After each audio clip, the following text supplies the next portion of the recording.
Good morning and welcome back. So, yesterday we started to correct the overcorrection that we made as a society, coming out of the everybody gets the trophy syndrome of the self esteem moment when it comes to praise. I promise to walk you through seven specific praise mistakes that most people make that screw people up even against your best intentions. So here is how parents, leaders, and coaches mug this up and do it the wrong way, in my opinion.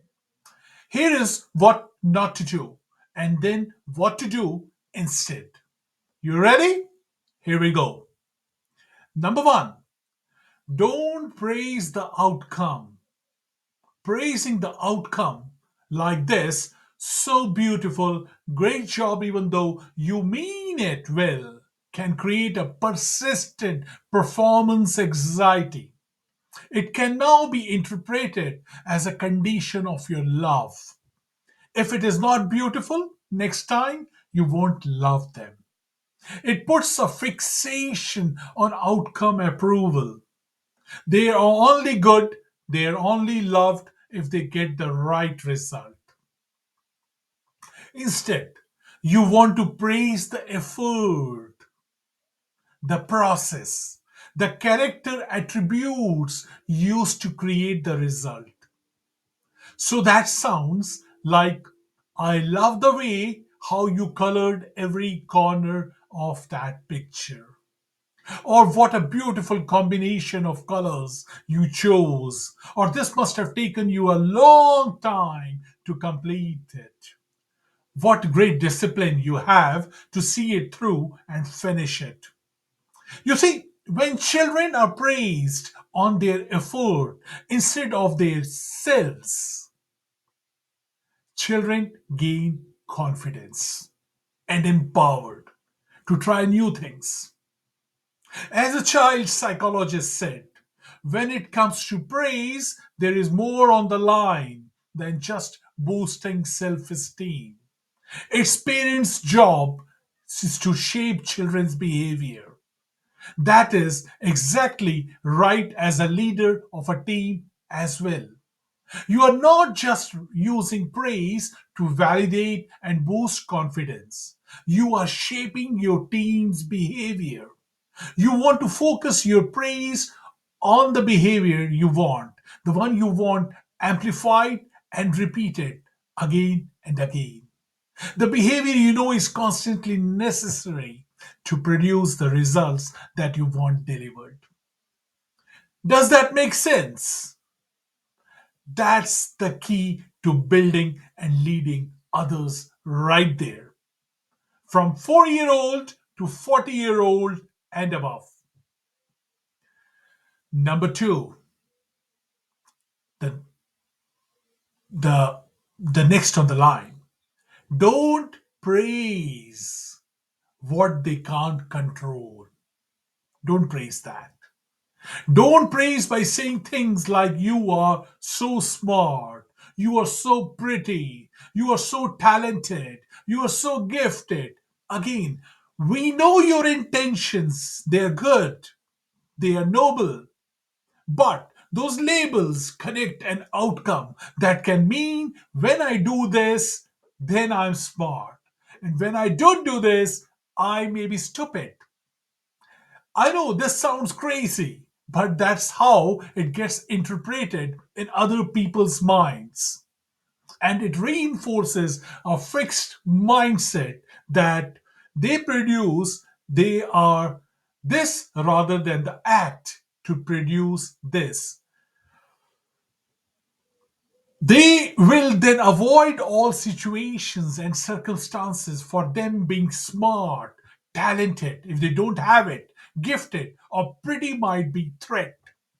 But they can always control whether they are hardworking, disciplined, consistent, kind, caring, compassionate, positive, helpful, giving, etc. You see the difference there. Again, this is just as true for the big children in your office and your place of worship and neighborhood as well. Number three, don't overpraise. Your drawing is the most beautiful I've ever seen. Because this type of praise creates an impossibility, a high standard, and children, small and big, quickly lose motivation in face of meeting that possibility again. So go back to the point number one and two we just discussed. Number four on the list, and also important, don't praise insincerely. Very important. It can trigger bad feelings, is how you erode self esteem. They might think that we feel sorry for them or pity them or are trying to be manipulative. They know if something is worthy of praise or not. Insincere praise might also send the message that we don't really understand them and we do not have a common perception about the world. Number five, don't praise what comes easy. Don't do that. Never do that. Kids quickly become savvy to the implications. Praising them for achieving comes easy tells them either the perception what they get. A, you are clueless about the easy nature of the task. That's the first hand reaction. Or, second case could be B, you have really low expectations about their abilities, and neither of these two is good for their self identity through your eyes. And number six, don't overpraise what they enjoy. It's okay to praise kids for doing what they like to do, by all means, but be careful not to go overpoint, particularly with older kids. When you praise kids every time something that they already enjoy doing, it might actually reduce their motivation. And that's the big tip, parents, I would say. You don't want to be the reason they abandon something that they enjoy. You don't want to be that. And they are good at that, the thing which they abandoned, just because their instinctive rebellion button gets pushed. And lastly, on the list is don't praise by comparison. Never do that. Avoid praise comparison your child to others or one team member to other or one friend to another. At first place, it might seem like a good idea to praise kids or colleagues for outperforming their peers. But praising by comparison feels more like a complaint about the other person than a compliment to them. The person doesn't walk away feeling encouraged as much as they walk away thinking either A, you don't like that other person very much, or B, you are a jerk for talking smack about them. Even Paul, the apostle, told the Christians living in Corinth at their constant comparing of preachers that it was an indication of their immaturity and their lack of growth. When somebody told Paul, "You are my favorite preacher, I grow so much more when you teach than when other apostles does. Paul said, "You are not growing, for since there is envy and strife in you. By your comment, it's evident you are still very, very immature." You see, this praise stuff is powerful, but it's tricky. It's of the utmost importance to get this right from the beginning. Because people's self esteem, their self confidence, their self identity, and their character development is on the line. So, to simplify it for today, don't praise the person.